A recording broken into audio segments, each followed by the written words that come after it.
Can the Miami Heat keep shooting 40-plus threes a game when Jimmy Butler and Bam Adebayo return? We debate coming up next. You are Locked On Heat, your daily Miami Heat podcast. Part of the Locked On Podcast Network, your team every day. Welcome to a special Locked On Heat debate. However you may be listening on YouTube, Odyssey, or wherever you get your podcasts, thank you for making Locked On Heat your first listen every day. I'm Wes Goldberg here with David Ramil, and we are having a specific debate today about whether or not the Miami Heat should keep spacing the floor the way they have been during this recent run when Jimmy Butler and Bam Adebayo return. And I just will give the listeners a behind-the-scenes look here, David. This is a real debate that you and I are having. This is not for show. This is not... You and I have been texting about this. We're like, you know what? Let's make this a whole episode.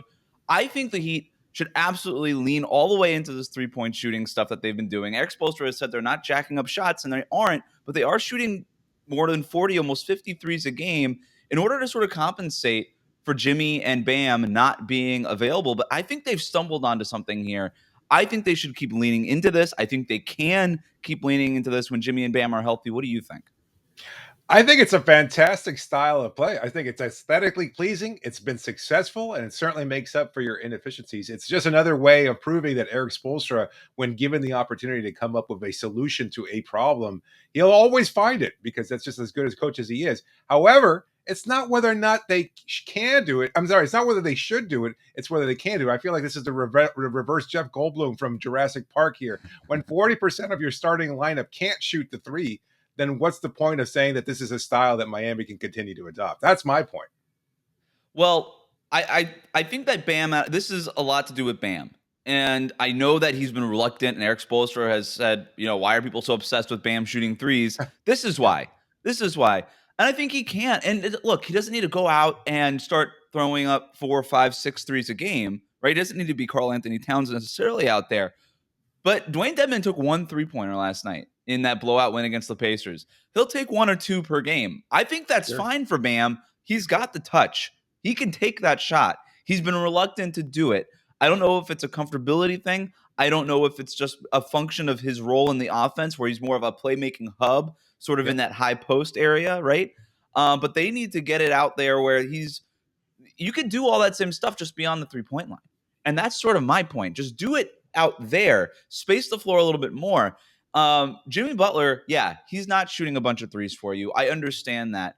But he doesn't play the whole game. And when he does play, the way that he drives and kicks and can and collapses the paint in a way that nobody else on the Miami Heat can, I think would actually generate a lot of threes for his teammates. So it wouldn't look exactly the same. I'm really focused on that number. Eric Spoelstra isn't. He keeps saying, we're not looking for a target number. I am. I'm looking for a target number.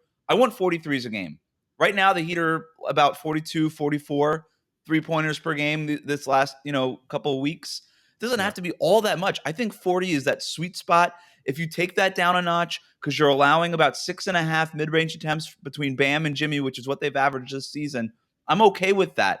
But try to get up to 43s a game, because those nights where you're shooting 22 of them, where you're shooting 30 of them, I just don't think it works. And the way to maximize this offense is to get guys like Duncan and Max Strus and Gabe Vincent, all those guys, let it fly. Tyler Herro, let it fly.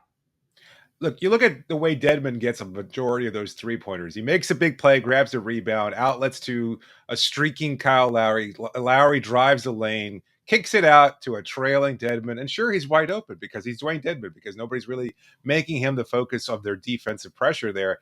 That's not the case with Bam Adebayo. He gets that rebound. He's off and running. He's initiating the fast break. That's his role in the offense. And so when you look at what Bam does, I just don't see those opportunities for him to have those wide open threes. That's not to say he doesn't get the wide open jumper on occasion, but that's more normally where his role is from the elbow, where he's facilitating offense, using the dribble handoff for Duncan or for anybody else. Could he do instead of that fake dribble handoff, and then you kind of takes the Bam keeper, maybe the Bam 3-pointer? I think he has enough. He's got enough in his bag, I think, where he could take a step, use that little dribble and take a step back behind the line, because I think he can do it. Look, we've seen footage, grainy, whatever, practice video of him doing exactly that. But I think that's in his bag. I think he's just not comfortable. And I feel like that's just not who he is as a player. And as a result, he's just not looking for his 3-point shot. I wish he would. I really do wish he would. Again, it's not whether or not I wouldn't like to see this style of play. I just don't think it's the way this team is currently built. And I like that they have the capacity to do this when they change their lineups around. When you insert a Max Strus, you still have Tyler off the bench. He can play in the system too, although the mid-range game is a big part of his offense. I just look at what Jimmy can do and what Bam is supposed to be doing in this offense, and it just doesn't seem like the 3-point shot is ever realistically going to be there. I wonder if there's a way to stagger Jimmy and Bam a little bit throughout the game, because we know that they've been staggering Kyle and Tyler, Jimmy and Kyle to a certain degree. I wonder if that might be the solution, where you kind of have one of those guys, one of those mid-range masters, so to speak, in Jimmy and Bam, just with a bunch of shooters. Because you look at the rest of this lineup, David, it's all shooters. It's all shooters. Like I said, I talked about after that Pacers loss, or that Pacers win. It turns out the Heat had the best three-point shooting team in the league sitting on its bench. You got Max Strus, Gabe Vincent, Caleb Martin eventually coming back, who's shooting 38% from three. Obviously Duncan Robinson, Tyler Herro. You've got really legitimate three-point shooters on this bench, and you're going to need to find time for them to play when everybody else is healthy. Markieff Morris can make the corner three. PJ Tucker is shooting, 46% from the corners this year. When he's healthy, he could be a part of this, right? I do think that there's a way that the Heat can do this. Pairing up Duncan Robinson and Max Strus together, putting multiple three-pointers on the court at the same time, while having Jimmy and Bam as sort of the fulcrum of the offense, the guys who put the pressure on the paint and kick out, because that's the other thing, right? Eric Spoelstra keeps saying, we're not just jacking up threes, and they're not. You look at all the threes they took last night, David, for the most part, they're coming out of drives and kicks, kind of putting pressure on the paint, sucking that defense in, and then spraying out. And Indiana likes to play closer to the rim defensively because of the size of their front court, but they've been doing this, right? And I know that there's a lot of variance here, but that's why I think that you can even improve on this a little bit more, right? When you have guys like Jimmy, guys like Bam, guys like Tyler, who consistently can get to their spots and create their own shot, I just think that all the spacing that they could get by taking 43s a game or something close to it would only help them. Yeah, I was just looking right now. Even as we're having this debate, I had no idea that the Indiana Pacers. You probably wouldn't even be able to guess this. Would you guess what their rank is in terms of 3-pointers allowed in the term in the third league? Probably close to the most allowed, or no? The least. They're second least. Yeah, they only give up 30 on average. They gave up 49, a franchise record number of three-pointers. Yeah, and you would guess that that's the opposite considering their size. So I imagine whether or not if you go up against teams like the Milwaukee Bucks or the Charlotte Hornets that by design give up a ton of threes, I wonder if Miami could even eclipse the 50 3-pointer mark, especially if they have the right lineup out there. It's an interesting I'd like question. to see them do it. They got to 49 last night. They were so close. I wanted them so badly to get to 50 just because, you want the 50 burger. I think there's something here. I think there is a middle ground. You don't want Jimmy Butler taking 4 threes a game, right? That's not his game. He's not very good at that. You want him pressuring the rim, but I think what we're really talking about here, if we want to even kind of go broader scope on this Heat roster, is how do you find time for all these guys? I just, even Casey Okpala has shown a propensity to shoot the 3 ball. I don't know where this leaves the Heat. I do think they need to find time for specifically the 3. Max Strus, Gabe Vincent, Caleb Martin, when all are healthy and available. These are guys that were not factors in that when we kind of were coming into the season as far as depth was concerned. They were like the deepest part of the depth. I think they're core parts of the rotation now. They've earned it. And that 3-point shooting, I mean, we're talking about 38% 3-point shooters at the very least across the board when we're talking about those 3 guys. Those are 3 of the Miami Heat's 4 best 3-point shooters. They need to find ways to get them on the floor. Then regardless of system, regardless of what we're talking about, regardless if it's Bam or Jimmy, the 3-point shooting will be better just by having those 3 on the floor more often than they were at the start of the season. Yeah. I keep coming back to a point that we talked about on yesterday's episode after the Pacers win, that Spo was the one dictating the terms. I feel as strongly about this as I did as the personnel changes that he made during the Orlando bubbles. This was him understanding the strengths of that roster and the way it was comprised and saying, you know what, we're going to roll out Jay Crowder, even though we started Myers Leonard for the bulk of the season. And I think that's the way it's going to move forward, is that he's going to have to recognize individual matchups. He's going to recognize on a game-to-game basis, and certainly within the context of a 7-game playoff series, how to define the terms, how to lean into what this team does well. And right now, and probably for the rest of the season, barring any kind of major roster change, it's 3-point shooting. It's the strength of this team. Having to find a way to incorporate Jimmy and Bam will be Spo's biggest challenge, but I think he's up to it.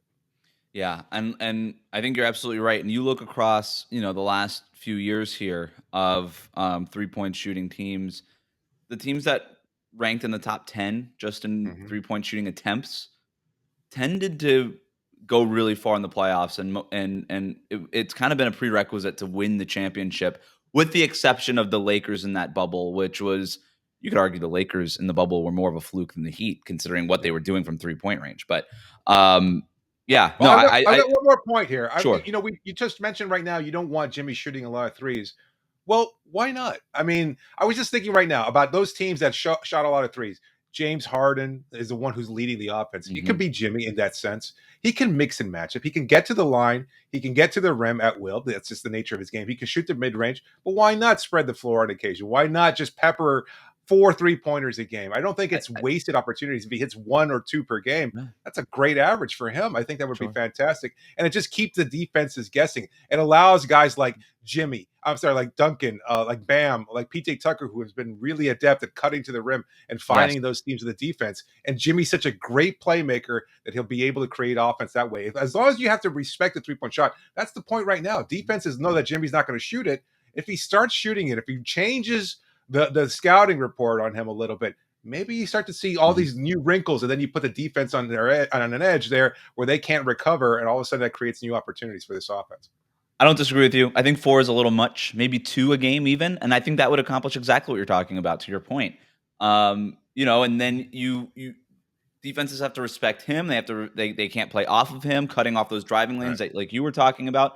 But of course, you also want Jimmy Butler attacking those, like bullying those smaller guards that he gets switched on to so often, and then creating a scrambling defense and then kicking out the shooters. But I'm with you.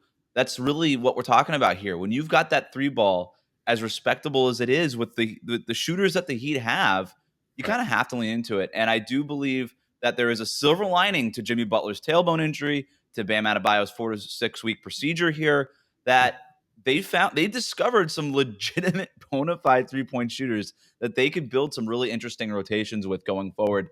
And I think Eric Spoelstra's job will be figuring out sort of how, weirdly enough, how to fold Jimmy and Bam back into this. I don't think this will be the same Heat team that we saw before the injury. I think it's going to look a little bit different by the end of the season. And that's the way it should be, right? That's the way it's supposed to be. Do you roll it out incrementally, though? Like when Jimmy comes back, and he'll come back sooner than Bam. Do you start making those changes early on? And then once Bam comes back, then it's a matter of him figuring out how he folds into the offense? Yeah, I mean, Spo has been pretty consistent with saying that they're not doing anything differently right now, right? It looks a little bit different because you don't have Jimmy and Bam kind of doing it slow down out of the mid-post kind of stuff. But they are doing the same basic things where it's get to the paint, spray out the shooters. Right. I don't know if it'll be incremental. I just think if you find playing time for Strus and Gabe Vincent and you keep letting Tyler Herro do Tyler Herro things, like I think the 3-point shooting is just going to come. And as Duncan Robinson, of course, has come out of this slump, which he basically has over the last 10 games. I think the slump is pretty much over. Not to say he won't have a bad game here and there, but the slump's done. All right. Stay tuned here on Locked On Heat. We have our Christmas wish list for every player on the Miami Heat. That's coming up next on YouTube or in your podcast feed, so be on the lookout for that. This has been Locked On Heat. Thank you for making Locked On Heat your first listen every day. Stay tuned. We'll catch you next time.